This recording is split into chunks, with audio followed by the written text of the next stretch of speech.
need to send them a message that we're coming for the Republican rhinos, the Republicans in name only, not just the Democrats. That's the second event in November.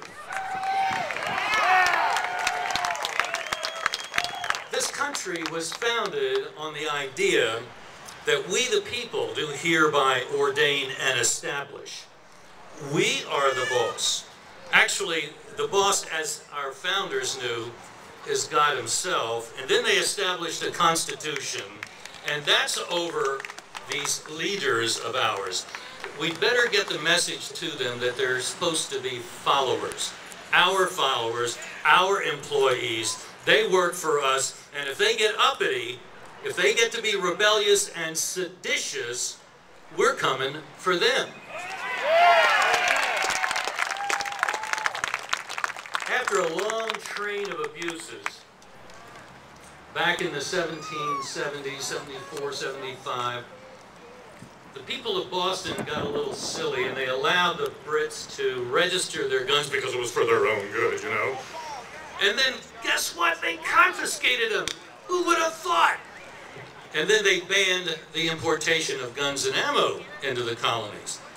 And then they banned the legally sanctioned meetings of the militia.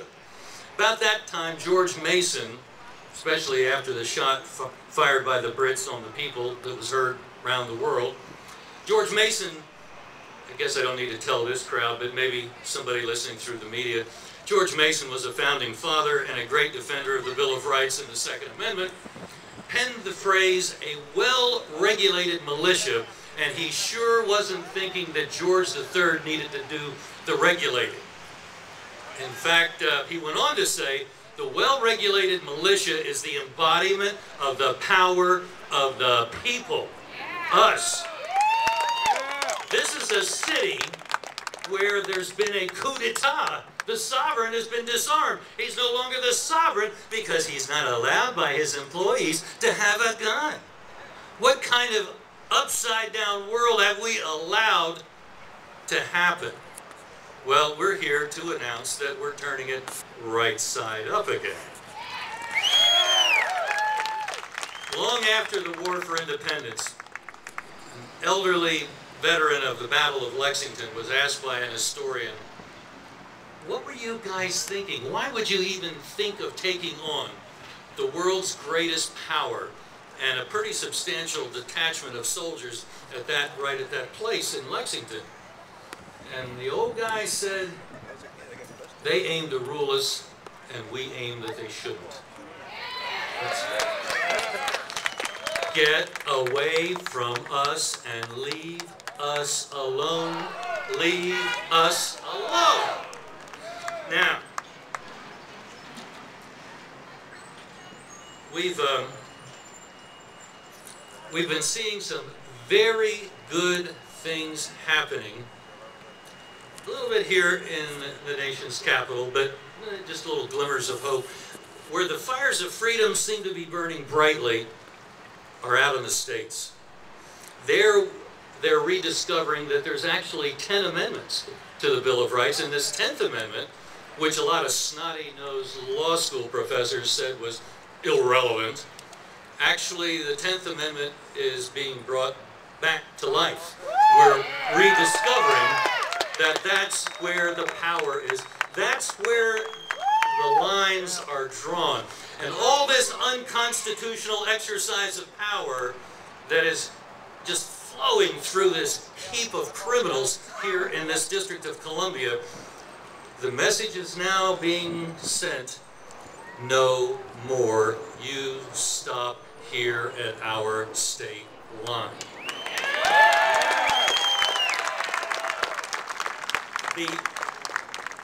The first major blow, where a lot of states ended up acting together, but individually, of course, was in the area of a national ID card. The Real ID Act said, well, you're going to have to send the federales all this information, including probably your gun information, so that what? So that you can control us? No, I don't think so. And so the state said, yeah, we know you've got sanctions in there, and that you're saying that our folks won't be able to travel without a proper certified driver's license, won't be able to get on a plane, won't be able to buy a gun. But we'll send our bureaucrats to jail if they send you the information you want. And so the Real ID Act is dead because the states said 10th Amendment.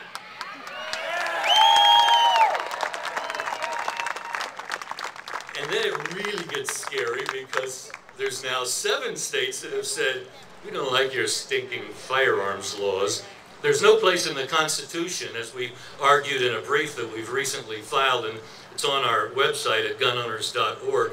This brief says that there's no jurisdiction for any federal gun control laws whatsoever. And the 10th Amendment makes that even more clear in case you can't understand the Second Amendment. And so the states are saying, we make a gun here and the gun stays here.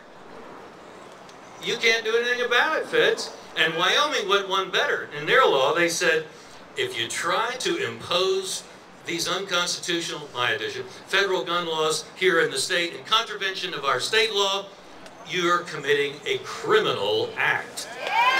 Yes!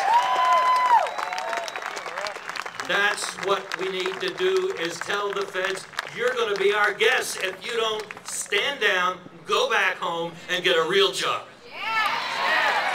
We are tired of you guys thinking that you know so much more than us stupid doofus citizens, subjects really. Well, think what you want, but not on our nickel. We're coming to fire you this fall. We don't want you working here. We have a solution for the unemployment problem in this country. It's to take it from outside the Beltway and put it inside the Beltway. Fire them all. Let's get rid of them. Freedom. Go get them, guys.